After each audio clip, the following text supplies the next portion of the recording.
insersi. Jadi R-nya ini berpindah terus terinsert ke dalam CU-nya. Atau contoh lain kita punya olefin di sini, alkane ya. Alkane. Jadi R di sini pindah ke pi system, tapi pi-nya berubah menjadi, nah ini kalau yang pi system tadinya dia interaksinya pi system berubah jadi sigma donation. Jadi kalau awalnya aja sudah sigma donation agak susah nanti dia. Gitu. Jadi itu kenapa harus ada kriteria dua ini. Jadi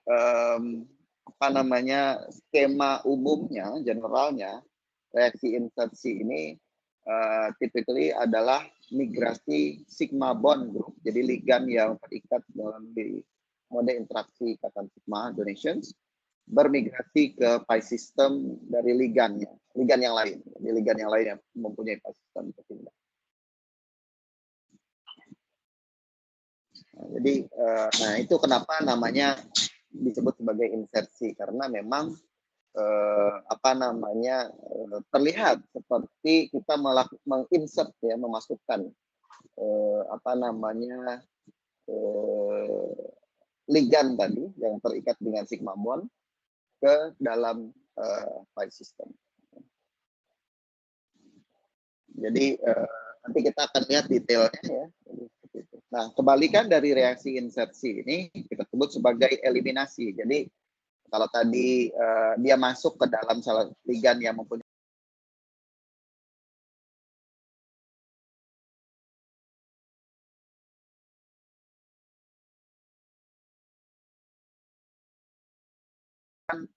elektron countingnya ya, karena ya salah satu ligannya kan hilang gitu. Tadi ligannya yang tadinya memiliki kontribusi terhadap total elektron countingnya, misalnya sama dengan 2 gitu ya. Nah, sekarang jadi kurang 2, jadi kekurangan 2 karena dia udah masuk ke dalam salah satu ligan yang lain tadi. Nah, sedangkan kebalikannya kalau eliminasi kita memproduce another ligand kan gitu, ini ligand. Jadi ligand yang jadi satu substituen grup yang tadinya ada di dalam ligand, kemudian kita insert back gitu ya ke dalam senyawa organologamnya. Jadi kalau dari perspektif ligandnya dia eliminasi. Tapi kalau dari perspektif senyawa organologamnya dia insert, masuk kembali. Ini tentunya akan menyebabkan jumlah elektron countingnya bertambah karena jumlah ligannya juga bertambah. Nah, secara umum in most cases baik insersi ataupun eliminasi ini tidak menyebabkan perubahan bilangan oksidasi ya. Jadi tapi ada beberapa kasus juga yang nanti kita akan lihat bahwa reaksi insersi eliminasi ini bisa menyebabkan perubahan bilangan oksidasi. Biasanya untuk ligan-ligan yang bermuatan ya, charge. Tapi kita lihat tadi ya, biasanya yang diinsertkan itu kan dalam bentuk alkil gitu ya. Jadi alkil kan netral. Gitu. Nah, kalau misalnya dia dalam bentuk charge gitu ya, ClI, kan ada muatannya minus gitu ya. Otomatis muatan bilangan oksidasi dari komposit akan berubah juga kalau misalnya dia kehilangan atau bertambah atau ditambahkan oleh suatu ligan. Ini tergantung. Oke, sampai sini ada pertanyaan dulu terkait dengan definisi umum reaksi inversi ini. Jadi yang teman-teman harus pahami betul adalah dua syarat ini. Jadi agar reaksi insersi itu bisa terjadi, maka kedua kriterianya harus terpenuhi, yaitu dia harus memiliki satu ligan yang terhubung secara sigma donations ya, dan ligan yang lain yang terhubung melalui pi system. Ligan lain yang memiliki pi system gitu ya. Bisa interaksinya itu bisa melalui sigma donations atau pi donations. Yang penting dia harus ada pi system karena itu tujuannya ya. Jadi tujuan akhir dari insersi itu dia harus memiliki pi system.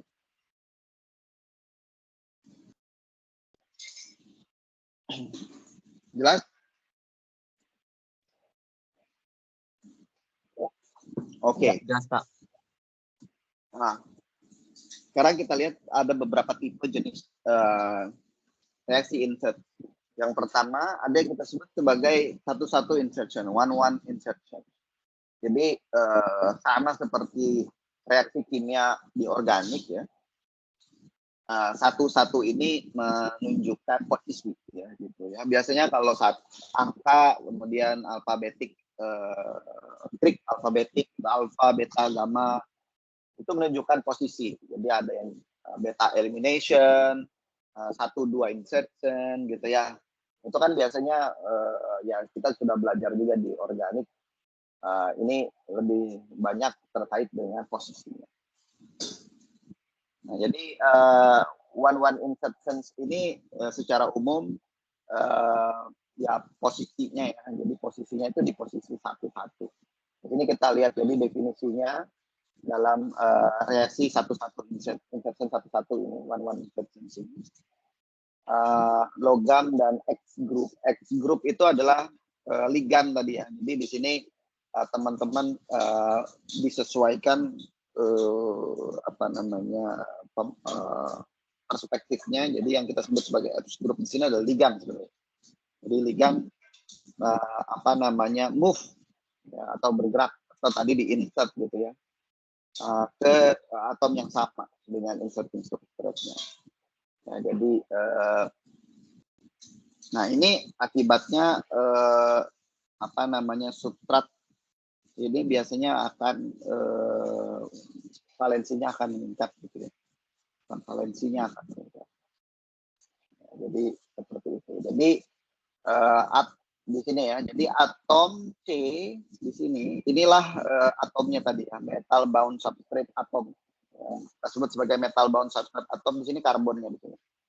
Nah, jadi metil di sini bergerak masuk ke karbon di sini. Jadi seperti itu maksudnya. Jadi the same atom of the inserting substrate tadi. Ya, atomnya sama. Jadi posisi 1.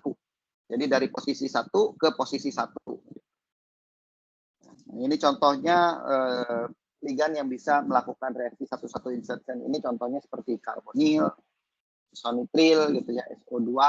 Nah, ini metil ya. Metil kan alkil, tadi CO dia memiliki pi system ya, ada karbonil di sini. Jadi metilnya bermigrasi ke karbon di dalam karbonil ini.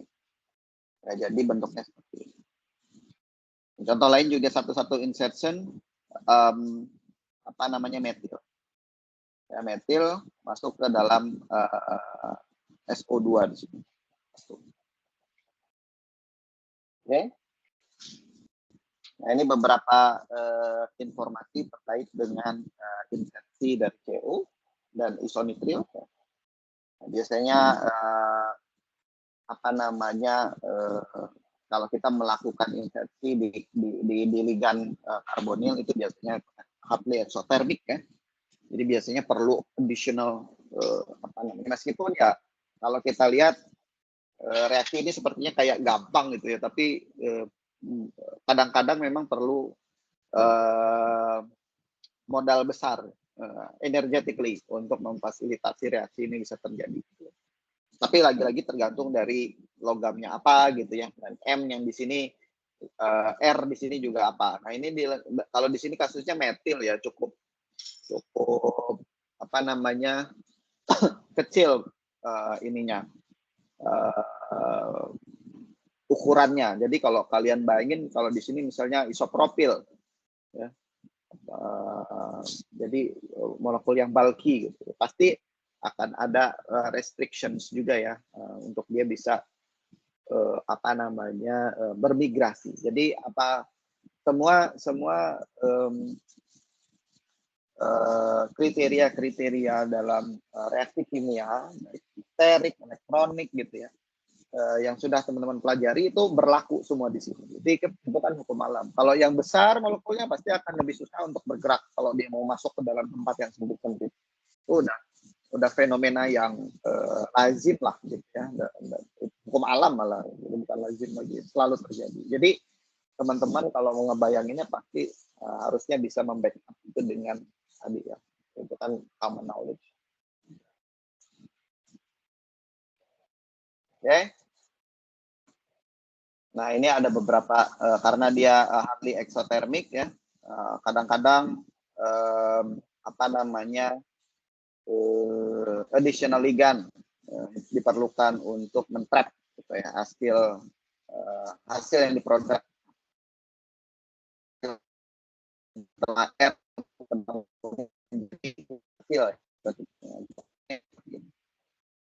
sehingga apa namanya reaksi ini bisa berjalan dengan baik. Jadi ini harus di-trap dulu. Kalau tidak ada edit ligandsnya itu kadang-kadang dia bisa menghasilkan kondisi equilibrium. Jadi R-nya ini bisa balik lagi gitu ya. Ini bisa balik lagi ke sini jadi karbonil nih gitu. Jadi tidak apa namanya favorable. Jadi dia meskipun dia udah masuk ke sini dia bisa balik lagi. Jadi ini harus tadi di track gitu ya. Jadi harus ada additional ligand yang misalnya kalau dia udah masuk ke sini cepat-cepat ini tempat kosong ini diisi oleh ligand lainnya seperti ini tadi ya. Nah, ini begitu R ini udah masuk ke karbonil, di sini kan ada posisi ligand yang kosong ya. Jadi ini harus cepat-cepat diisi biar ini tidak balik lagi ke sana. Itu yang maksudnya dengan additional ligand tadi. Jadi seperti itu. Di CO insertion in MH. Nah, jadi kalau tadi R, kalau dia hidrogen, ya, kemudian CF3 atau COF3 ini mostly endothermic gitu ya. Jadi bisa apa namanya memerlukan lebih besar energi untuk memfasilitasi reaksi itu bisa terjadi secara termodinamika. Nah, kemudian ada juga yang kita sebut sebagai double CO insertions. Dari namanya aja sebenarnya sudah bisa kebayang gitu ya. Jadi kita melakukan insersi itu berkali-kali, double, dua kali lah. Gitu. Nah, tapi ya reaksi ini masih dalam perkembangan ya. Jadi exact mechanisms-nya juga masih belum well understood gitu ya. Jadi masih dalam tahap pengembangan juga. Saya nggak tahu apakah saya jujur tidak mengikuti perkembangan organometalik ya, karena secara riset pun saya sebenarnya tidak banyak melakukan riset terkait dengan material organometalik selain saya memanfaatkan senyawa organometalik itu sebagai photosensitizer di apa namanya di riset saya. Apa namanya ini jadi reaksinya tidak selalu straightforward ya, tapi beberapa tahun yang lalu ya ada report terkait dengan mekanisme apa namanya double CO insertions ini ya. Jadi ini reaksi antara amina dan di apa namanya di senyawa organologam dengan atom pusat palladium yang diklaim bahwa ini adalah double CO insertion. Ya. Tapi sebenarnya ya setelah diteliti mekanismenya juga sangat complicated sekali. Ya. Jadi apa namanya melibatkan tidak hanya ada CO insertion, tapi banyak sekali tahapan-tahapan reaksi yang lain, contohnya seperti oxidative addition dan reductive elimination, ya, nucleophilic attack, gitu ya.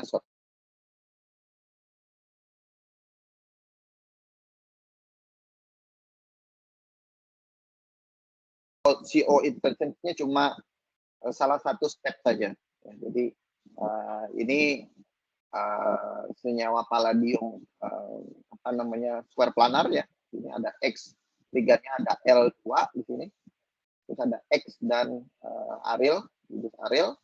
Kita tahu apa namanya aril di sini adalah pi system ya. Jadi aril itu kan pi system. Kemudian CO di sini kalau kita masukkan CO ya berarti dia adalah apa namanya si ininya ya di pi systemnya juga gitu ya. Nah, jadi atau bisa bertindak sebagai karbonil sigma donor ya. Nah, jadi di sini reaksinya yang terjadi adalah CO masuk ke arilnya. Aril masuk ke CO-nya. Jadi saya gambarkan di sini kalau elaborasi step yang ini produknya itu adalah M palladium ya, M-nya itu ya. Jadi ini kan tadi aril ini CO menjadi M. Ini ada posisi kosong tadi, kemudian diisi lagi oleh X kan, immediately diisi oleh X gitu ya. Nah, tapi di sini sudah jadi aril gitu. Nah, ini immediately langsung diisi oleh X. Jadi mereka klaim di sini sebagai apa namanya? Oke. Nah, kemudian di sini masuk lagi CO.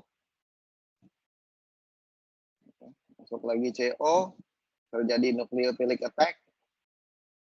Ya. Apa namanya? N-nya ini di sini. Dia menyerang ke CO-nya di sini. Membentuk. Nah, di sini yang apakah dia betul nucleophilic attack atau insersi gitu ya. Nah, ada yang melakukan, ada yang ya jadi mereka mengklaim bahwa di sini sebenarnya terjadi reaksi insersi juga gitu ya. Tapi ada juga yang mengklaim bahwa ini sebenarnya nucleophilic attack. Jadi amoniumnya ini, aminnya ini menyerang karbonil gitu ya. Jadi sebenarnya yang terjadi adalah bukan reaksi insersi, tetapi adalah nucleophilic attack. Oke. Nah, sampai sini ada pertanyaan?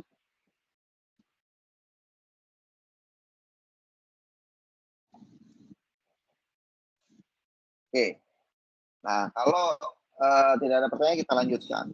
Nah, karena CO insertion tadi secara energetically not favorable ya, dia hardly exothermic, mostly untuk di beberapa kasus malah endothermic gitu. Maka banyak cara yang bisa kita lakukan untuk melakukan apa namanya reaksi infeksi, mempromosikan ini bisa terjadi. Gitu ya. Jadi salah satunya tadi kita men-trap gitu ya hasil grupnya tadi kalau dia terbentuk. Nah, cara lain misalnya ya ada juga yang menaikkan suhunya gitu ya. Tapi secara umum menaikkan suhu ini tidak serta-merta meningkatkan termodinamika karena kita mau meningkatkan termodinamika spesifik di area sini saja kan. Kalau kita pakai suhu itu biasanya efeknya holistik. Jadi semua molekul akan mendapatkan kontribusi energi yang sama, yang setara gitu ya. Baik ligan yang spesifik yang kita pengen melakukan reaksi insersi ataupun ligan yang lain gitu. Jadi maka menaikkan suhu kadang-kadang bukan menjadi options yang tepat. Karena kalau kita menaikkan suhu ya bisa aja ligan yang lain malah lepas gitu ya. Jadi kita harus cari solusi yang betul-betul apa namanya restricted untuk zona yang kita amati saja. Nanti point of interest kita aja, yaitu di dua ligan yang kita targetkan melakukan migrasi tadi. Jadi yang ligan yang terikat secara sigma bonding harus pindah dengan baik gitu ya, dengan cepat dan efisien ke ligan yang mempunyai pi system. Oke, nah yang pertama adalah dengan menggunakan bulky ligand. Nah, jadi bulky ligand sini kenapa? Jadi kalau dia terikat dengan logam, jadi dia udah sesak gitu ya. Jadi dia pengen melepaskan dirinya dari logam sehingga dia berpindah ke karbonil. Dengan dia pindah ke karbonil, dia akan merasakan space yang lebih besar gitu ya, bebas lah gitu. Jadi tapi ini sangat sangat sangat susah ya untuk dilakukan. Jadi tapi ini merupakan salah satu options yang bisa kita lakukan. Jadi menggunakan bulky ligand. Jadi si arealnya ini atau alkilnya ini kita desain dengan bulky group gitu ya. Sehingga dia udah sesak duluan, maka dia akan secara sukarela untuk berpindah ke tempat yang lebih lebih besar lah gitu, lebih spacious untuk grup sebesar itu. Yang pertama. Nah, cara lain yang bisa kita gunakan juga adalah menambahkan Lewis acid. Ya, Lewis acid ini kadang-kadang ada yang mengatakan sebagai katalis juga ya. Jadi apa yang dilakukan oleh Lewis acid, dia mengaktifasi karbonil. Nah, tapi ini biasanya hanya digunakan atau hanya terbatas kepada ligan-ligan yang polarisable aja, ya, bisa terpolarisasi. Contohnya seperti karbonil. Tapi kalau kita pi system yang kita punya itu misalnya tadi ya, pi system yang kita punya itu misalnya seperti olefin gitu ya. Nah, itu kan biasanya agak susah kita melakukan polarisasinya. Jadi apa yang dilakukan oleh Lewis acid? Jadi kita tahu karbonil oksigennya itu adalah basa Lewis yang soft, gitu ya. Kemudian kalau kita menambahkan suatu asam Lewis, contohnya LCO3 di sini, aluminiumnya adalah soft acid, ya, asam lunak, maka dia akan berkoordinasi gitu ya, oksigennya berkoordinasi dengan Al di sini dalam konteks pasangan asam basa Lewis.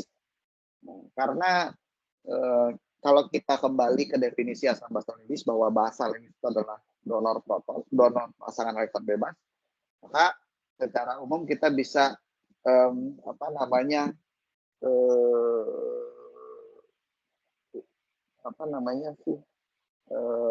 gambarkan gitu ya apa yang terjadi di sini. Jadi sebagian dari elektron density yang ada di oksigen ini didonorkan ke aluminium di sini, terlaku asam Lewisnya, maka di sini akan tertarik elektronnya. Jadi mirip seperti kita menambahkan substituen yang berfungsi sebagai elektron withdrawing group ya, gugus penarik elektron.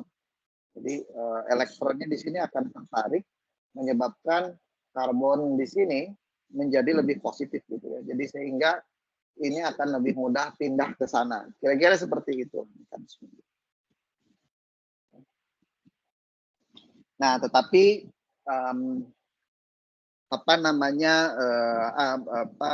penelitian terakhir melaporkan bahwa penambahan asam Lewis di sini it's not like catalyst gitu ya. Jadi dia lebih kayak reaktan karena jumlahnya itu stoichiometrik. Apa yang dimaksud dengan stoichiometrik di sini adalah kalau kita mau mengkonversi satu molekul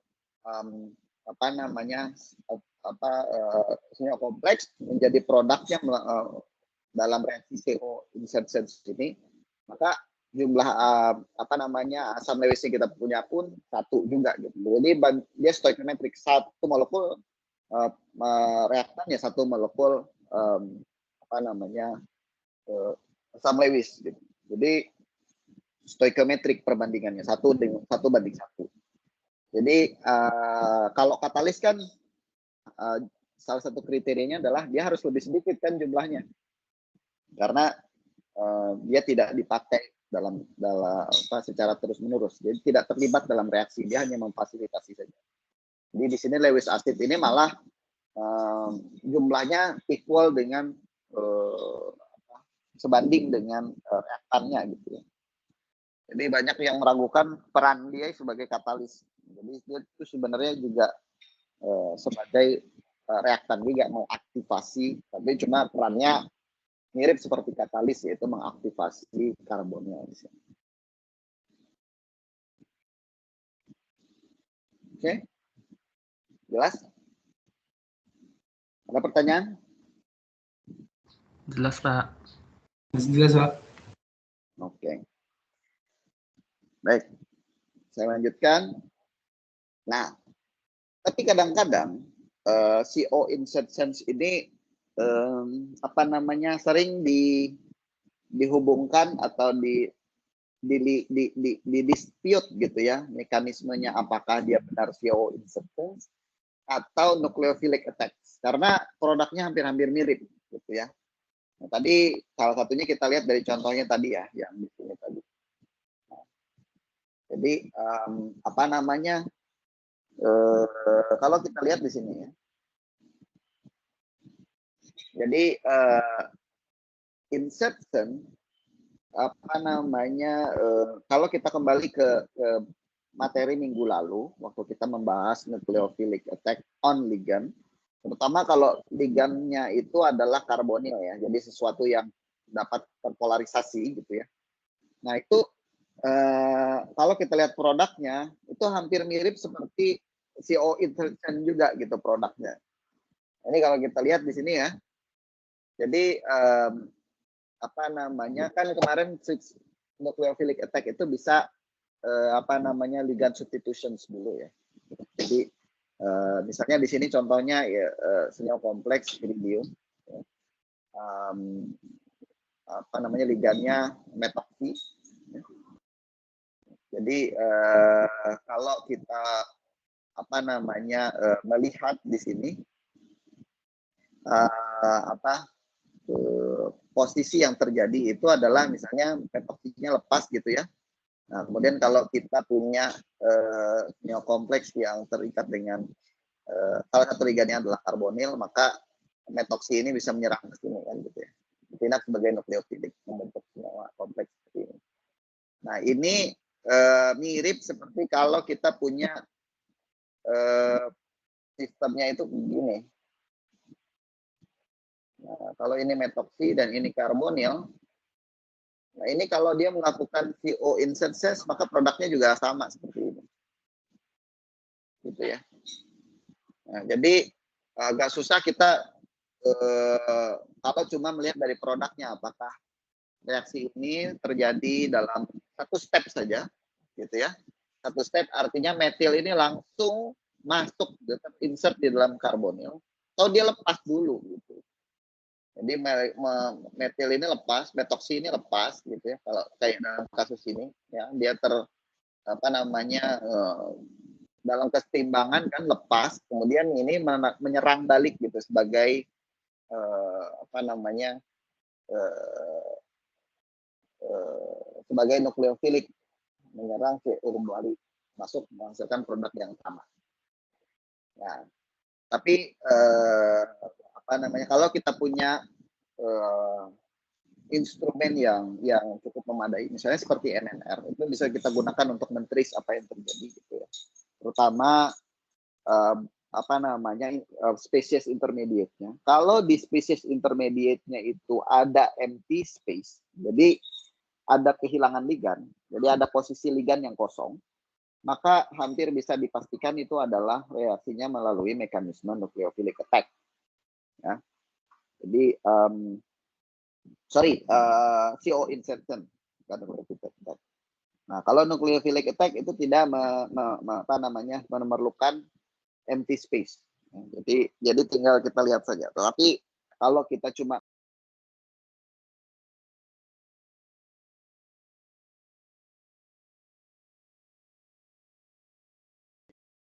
tesis senyawa organometalik gitu ya. Nah, terus kalian hanya mengukur produknya saja. Jadi melakukan reaksi, kemudian ambil produknya, sudah di work out gitu ya, work up produknya, dicuci dan segala macam pakai KLT, dapat pure produknya, terus dianalisis misalnya pakai NMR, oh betul ya apa namanya produknya ini misalnya gitu ya. Nah, tetapi dengan hanya informasi apa namanya terkait produknya ini akan sangat susah kita menentukan apakah dia melalui nucleophilic attack atau CO insertion gitu. Jadi harus kita trace apa yang terjadi gitu ya selama reaction course-nya itu, jalannya reaksi. Oke, itu yang tipe yang pertama, yang satu insertion. Jadi posisinya ke posisi 1.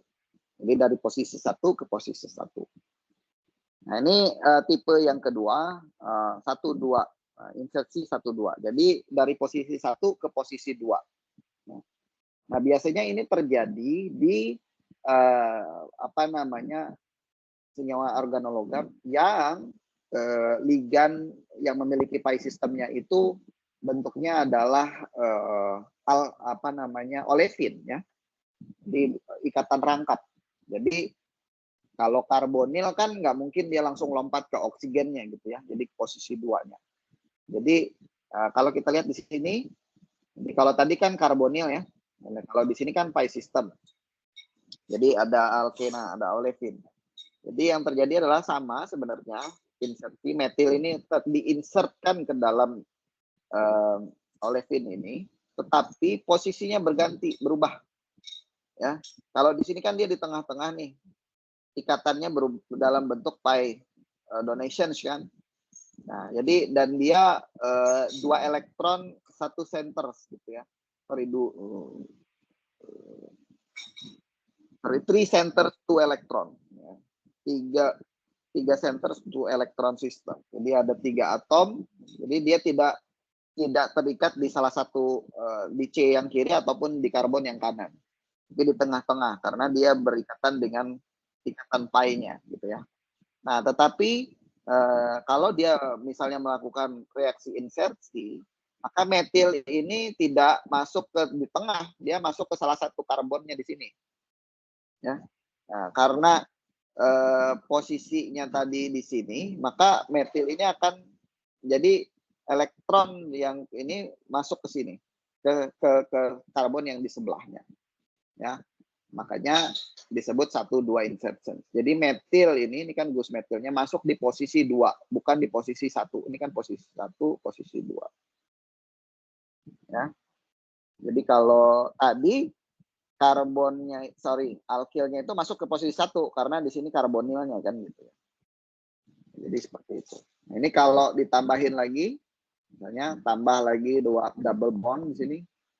Ini masuk lagi ke sini menghasilkan rantai yang lebih panjang. Nah, ini adalah reaksi yang biasanya kita lakukan untuk membuat long chain polymer of olefins ya, oligomer. Jadi reaksi-reaksi yang ada di pembuatan plastik misalnya tuh. Jadi reaksinya 1, 2. Jadi si ligan tadi yang kita mau insertkan masuk di posisi 2, bukan di posisi 1. Kalau insert 1, 1 tadi ya dia masuknya di posisi atom nomor 1. Di sini atom nomor 2.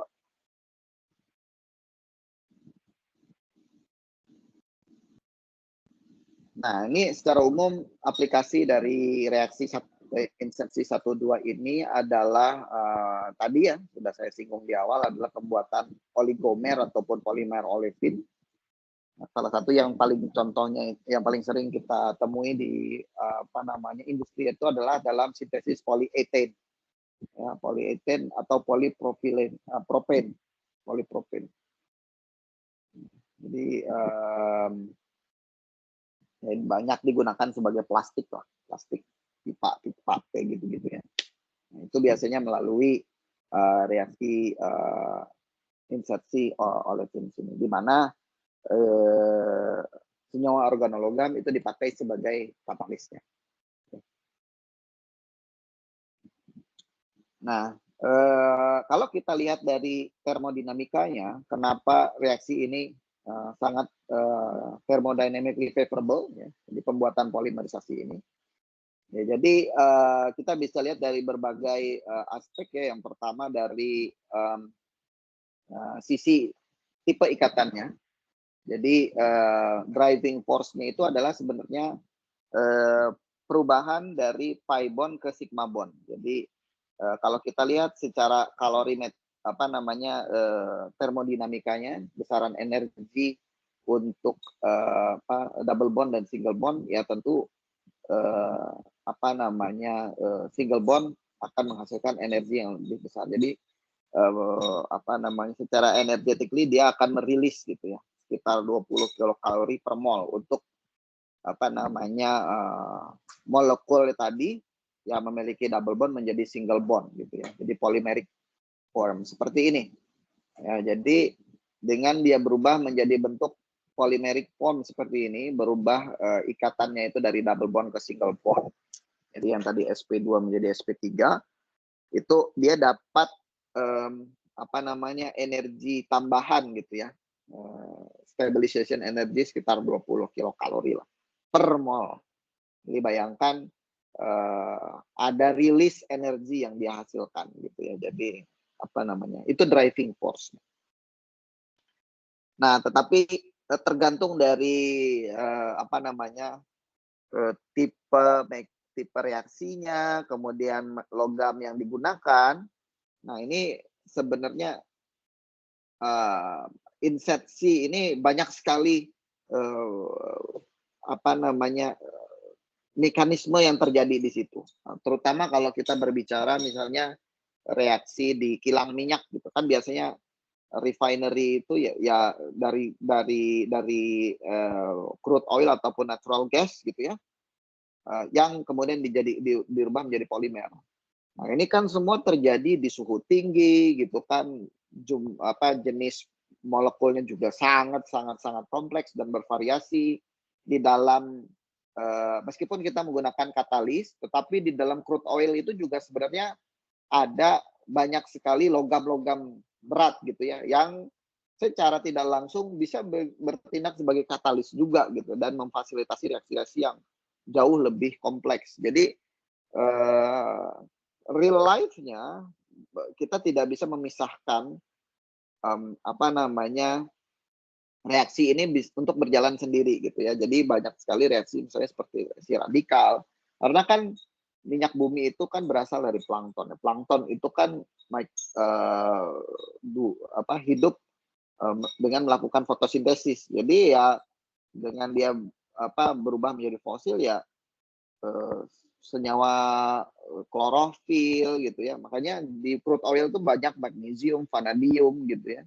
Itu dari photosensitizers yang ada di plankton, fitoplankton, yang masih ada di situ. Jadi apalagi kalau dia sudah tertimbun di dasar laut atau di dasar bumi gitu ya, ada tanah selama jutaan tahun, tentu ada sisipan-sisipan mineral yang masuk ke dalam situ ya, yang juga bisa berperan dalam memfasilitasi reaksi yang lebih kompleks lagi gitu ya. Makanya biasanya dulu saya S3 saya itu menganalisis kandungan hidrokarbon di crude oil dengan menggunakan NMR. Wah, itu bervariasi sekali jadi bentuk molekulnya ya. Jadi sangat kompleks sekali. Jadi tidak ada reaksi yang betul-betul satu saja terjadi gitu. Jadi biasanya terjadi dengan berbagai mekanisme, ada polimerisasi, ada rearrangement radikal, anionik, kationik gitu ya, macam-macam. Ya. Nah, tetapi ya dengan menggunakan dengan kita bisa mendesain tadi logam transisi yang betul-betul spesifik reaksinya, jadi yang molekul yang lain tidak bisa bereaksi. Nah, itu kita bisa sedikit merefine apa yang terjadi.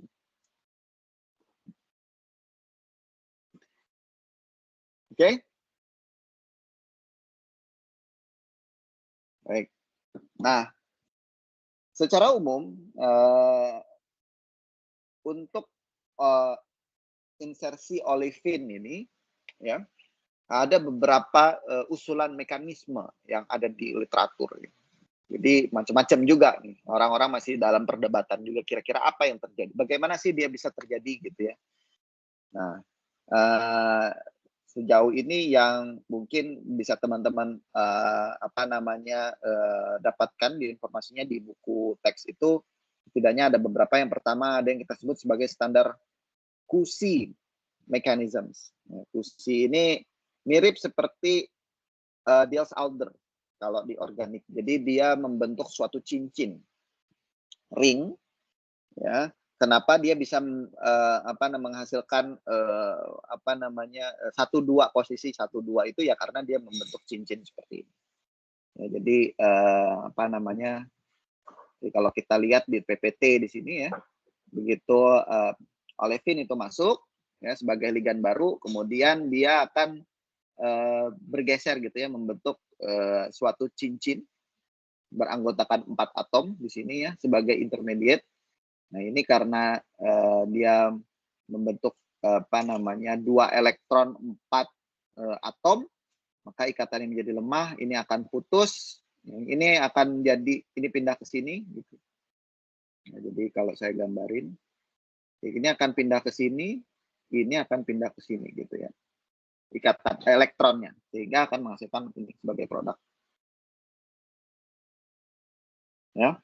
Itu yang pertama. Nah, kemudian ada juga yang mempropose mekanisme lain yang disebut sebagai Green-Rooney variations, atau ada juga di beberapa pustaka itu disebut sebagai alpha-agostic system. Ya. Nah, tapi sebenarnya intinya dia juga melalui tipikal pembentukan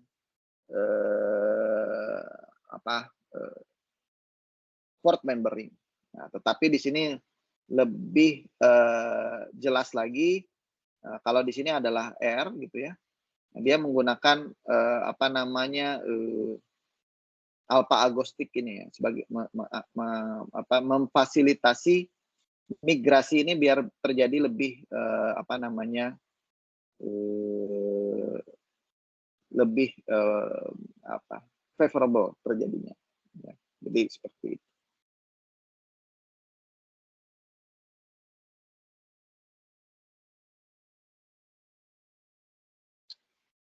Oke, nah itu untuk yang alkil. Nah, kemudian kalau hydride itu juga bisa terjadi sebenarnya. Jadi insersi MH bond itu biasanya bisa terjadi, tetapi dia reversible ya. Jadi bisa balik lagi. Nah, kemudian kalau kita punya ininya hidrogen gitu ya. Jadi seperti itu.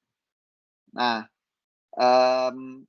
tetapi regiochemistry-nya biasanya mengikuti Markov-Nikov rule.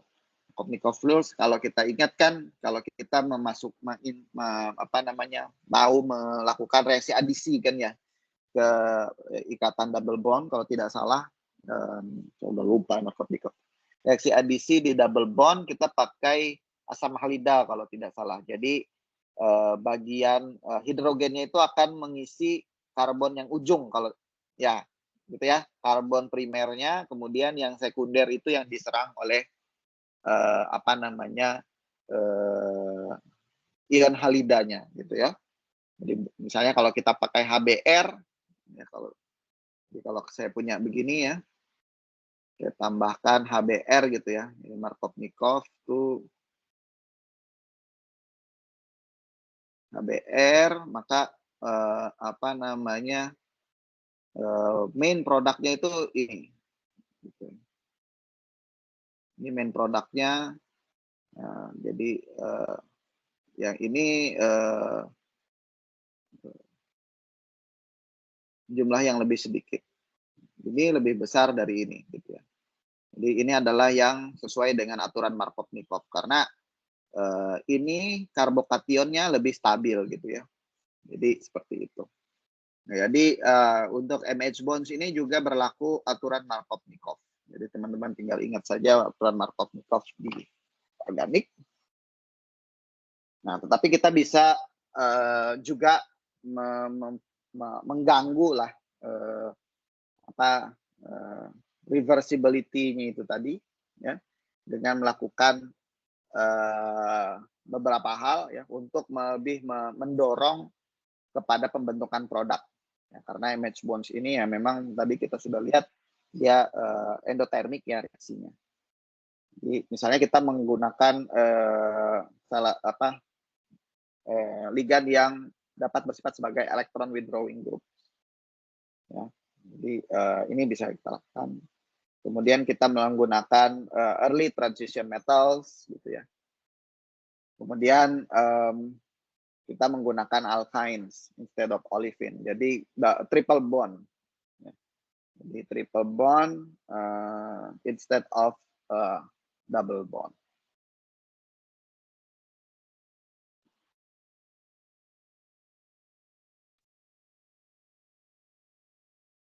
Oke, nah ini ada beberapa contoh lagi terkait dengan reaksi isomerisasi olefin ya, dengan menggunakan katalis tadi senyawa organologam. Ya, jadi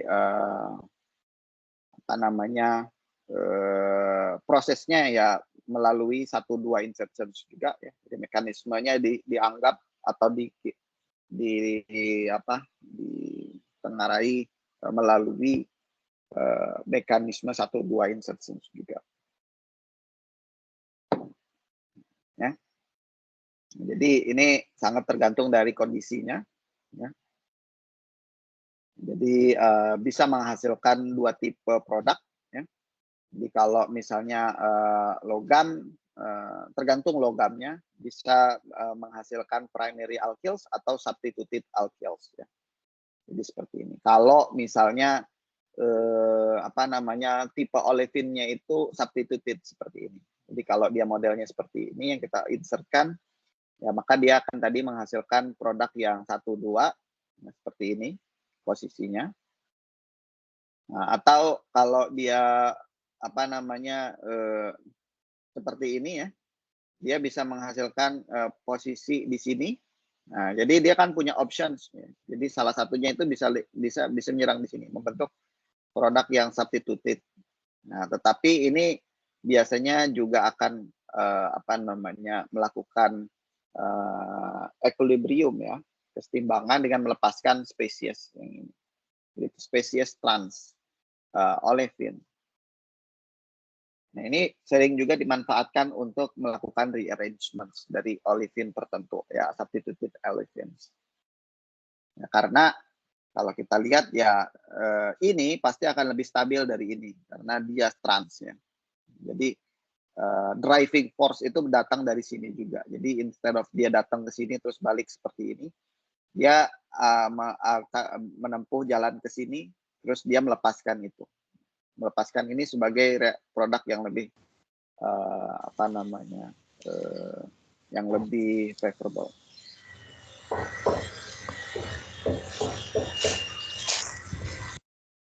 Oke. Nah, ini perbandingan antara MH ya, metal hydride dan metal carbon insertions.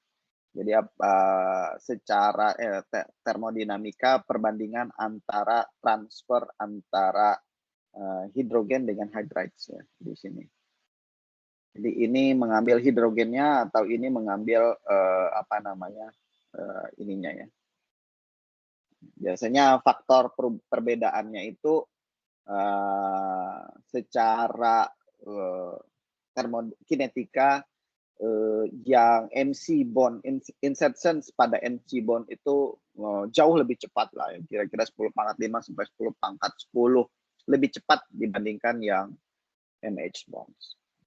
Karena tadi hal-hal yang sudah kita diskusikan di awal, faktornya yang menyebabkan kenapa MH bond itu secara umum lebih tidak favorable dibandingkan reaksi insersi di metal karbon. Oke, nah ini ada beberapa contoh lain ya terkait dengan reaksi-reaksi insersi pada olefin. Ya, jadi ini contoh-contoh saja. Misalnya kita juga bisa melakukan mencampur gitu ya karbonil dengan olefin copolymerisasi.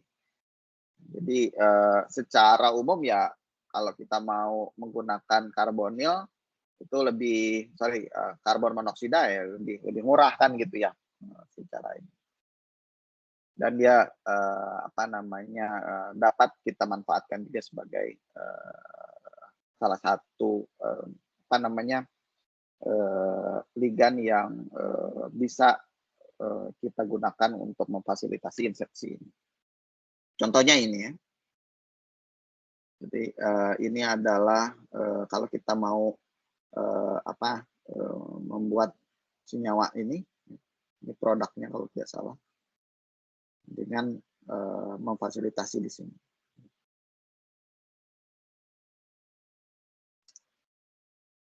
Oke, ini contoh lain reaksi hydroformylations. Jadi kita membuat asam format di sini. Ini produknya dari MH insertions, ya. Plus diikuti dengan CO insertions. Jadi ada beberapa tahap. Jadi ini masuk ke sini,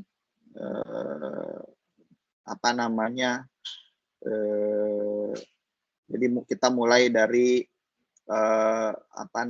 insersi hidrogen ke olefin, terus dia jadi alkil gitu ya. Kemudian posisi ligan yang kosong ini diisi dengan karbonil. Jadi nah ini insertion yang pertama, kemudian insertion yang kedua gitu ya. Ini masuk ke sini. Kemudian kita kasih hidrogen, kemudian ini tereduksi keluar. Seperti itu. Di salah satu cara melakukan reaksi reduksi etena menjadi aldehid ataupun alkohol nanti. Di sini tinggal dilanjutkan saja reduksinya menjadi alkohol karena dia sudah separuh tereduksi kan menjadi aldehid.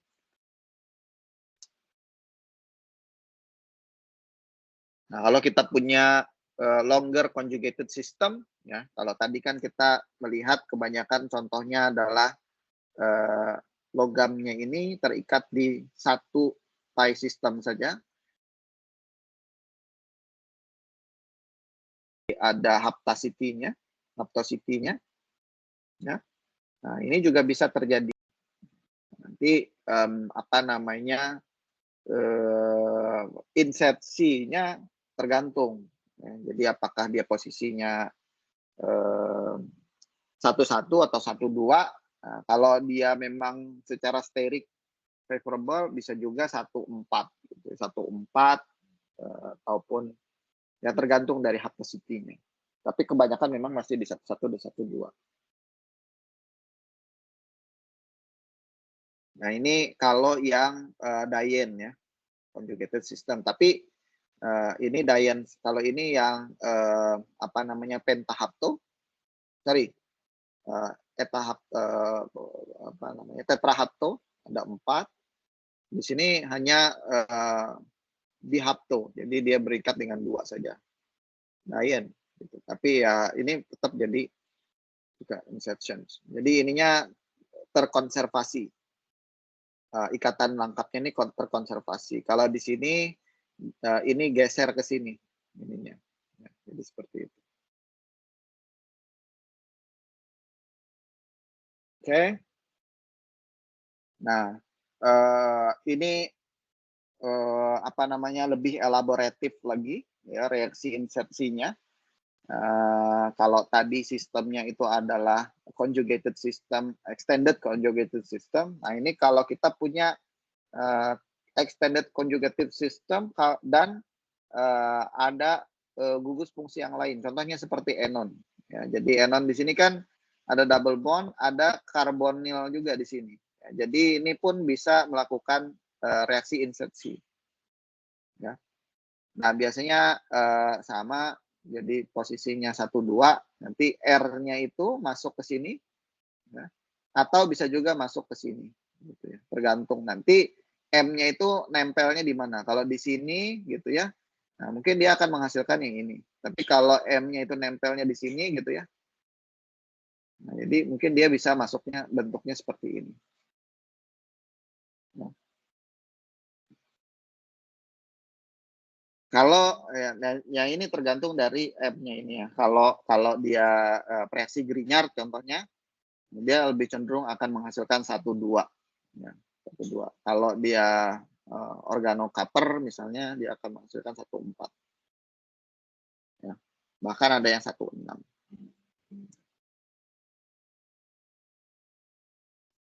Oke, jelas sampai sini ada pertanyaan?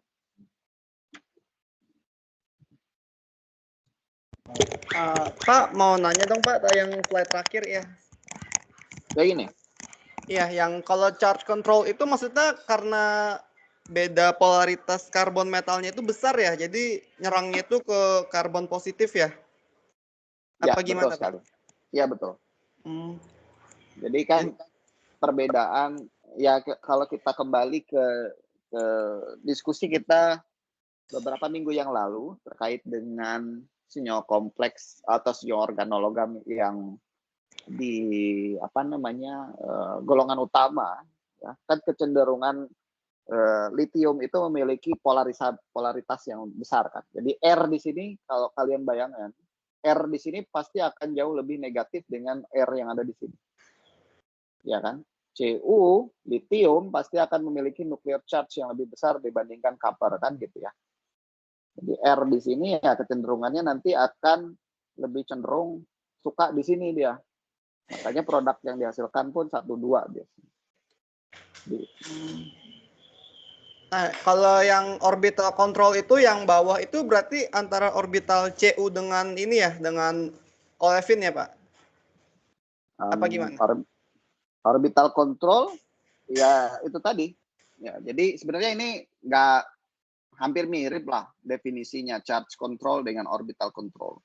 Jadi charge control itu ya berarti didikte oleh produknya itu didikte oleh muatannya kan gitu ya, muatan intinya. Nah, orbital control itu sebenarnya size dari orbitalnya.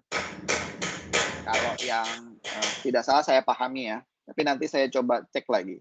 Jadi orbital control ini lebih cenderung ke ukuran. Jadi orbit. Tapi sebenarnya ya orbital dengan charge itu tidak bisa kita lepaskan lah gitu ya.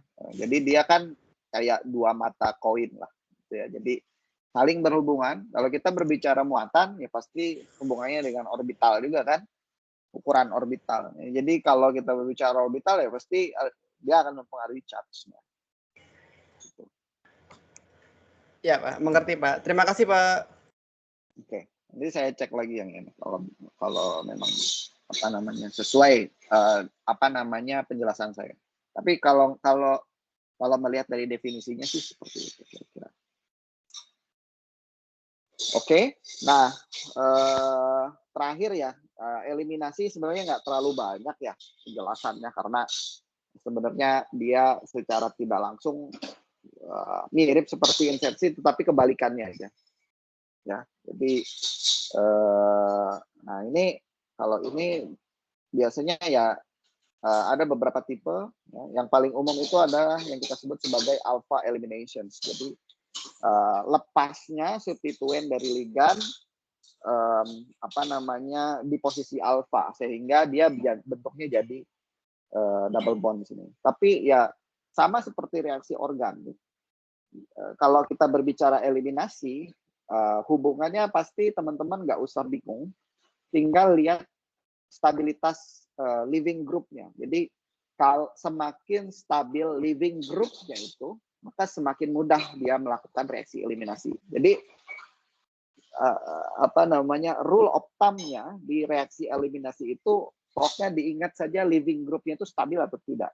Kalau kita lihat di sini, living groupnya kan sangat stabil sekali ya, isobutana kan gitu ya, isobutane. Jadi charge-nya itu, jadi kalau kalian begini, kalau di sini metil CH3 gitu ya. Nah, pasti akan sangat tidak stabil sekali. Jadi kalau si living groupnya itu kalau dia sudah lepas gitu ya, terus dia menjadi tidak stabil, dia akan balik lagi gitu, menyerang parent compound-nya. Jadi rule of time-nya itu aja. Itu mau di reaksi apapun, mau di reaksi organik, gitu. Organik kan macam-macam tuh tipenya ya. Jadi hampir semua reaksi organik dan di sini juga itu rule of thumb-nya nggak usah bingung. Pokoknya lihat living group-nya. Semakin stabil living group-nya, semakin mudah reaksi eliminasi itu terjadi. Kira-kira seperti itu. Nah, sama seperti tadi ya, biasanya dia akan menghasilkan olefin kembali. Nah, ini contoh lain gitu ya. Ya mekanismenya bisa melalui sigma bond metathesis, atau ada juga yang menyebut melalui oxidative addition. Jadi sangat bervariasi sekali. Jadi kita tidak punya generalized mechanism untuk satu spesifik reaksi, terutama yang di reaksi eliminasi.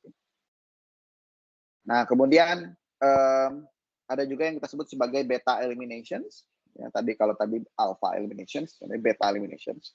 Nah, beta eliminations ini sebenarnya kemarin sudah kita lihat juga ya di reaksi ligan gitu ya, terutama untuk hydride. Hydride ini sering banget melakukan beta eliminations.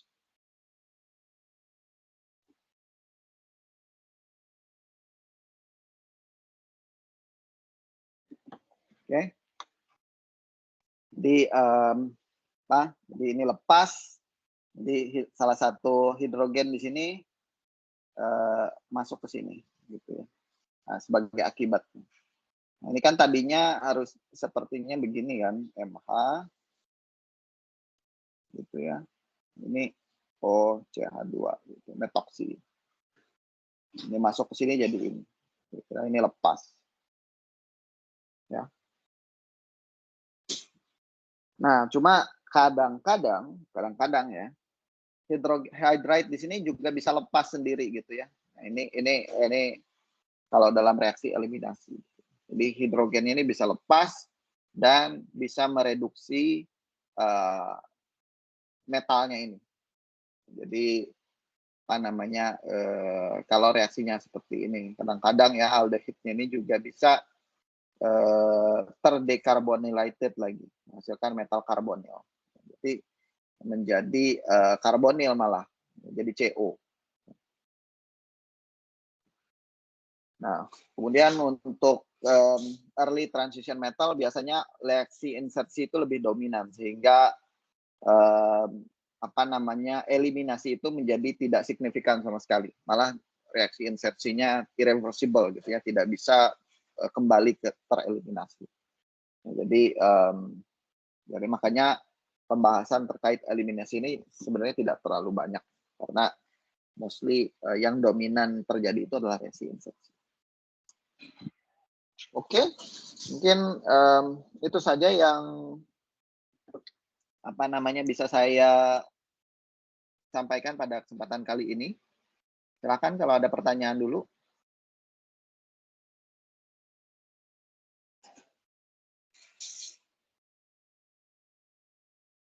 Jelas? Jelas, Pak. Oke, ini sama seperti apa namanya pembahasan sebelumnya ya, materi-materi di bagian UTS ini ya kebanyakan informatif gitu ya. Paling ada beberapa hal yang harus fundamentalnya sudah kita pelajari kemarin sebelum UTS. Oke, baik, kalau tidak ada pertanyaan, mungkin saya bisa cukupkan diskusi kita pada pagi hari ini. Terima kasih atas kehadiran dan atensi teman-teman semua. Salam sehat selalu. Kita ketemu lagi pekan depan untuk meneruskan diskusi kita untuk reaksi. Sekarang kita akan minggu depan kita akan membahas oxidative additions dan reductive eliminations. Jadi apa namanya, kalau di sini kan tidak ada keterlibatan perubahan bilangan oksidasi. Jadi insersi eliminasi yang kita bahas hari ini itu biasanya terjadi di ligan-ligan yang netral, tadi kan alkil, apa namanya, karbonil gitu. Nah, kalau ligannya itu bermuatan, maka ini eliminasi atau adisi ligan tersebut akan mengakibatkan atau pusatnya itu mengalami perubahan bilangan oksidasi. Makanya reaksinya disertai dengan reaksi redox. Ini yang kebanyakan nanti aplikasinya sebagai katalis ya. Jadi Terutama kalau kita mau memfasilitasi reaksi redoks, ya. Ada reduksi oksidasi, jadi dengan terjadinya reduksi ataupun oksidasi, si atom pusatnya itu nanti bisa memfasilitasi transfer elektron ke substrat kita. Jadi organologam itu kebanyakan nanti dimanfaatkan untuk reaksi oxidative additions ataupun reductive eliminations. Jadi seperti itu kira-kira teaser untuk di depan. Oke, terima kasih teman-teman. Saya tutup. Assalamualaikum warahmatullahi wabarakatuh. Ya, waalaikumsalam. Terima kasih Pak. Terima kasih. Terima Terima kasih, kasih, Pak. Sama-sama. Terima kasih, Pak.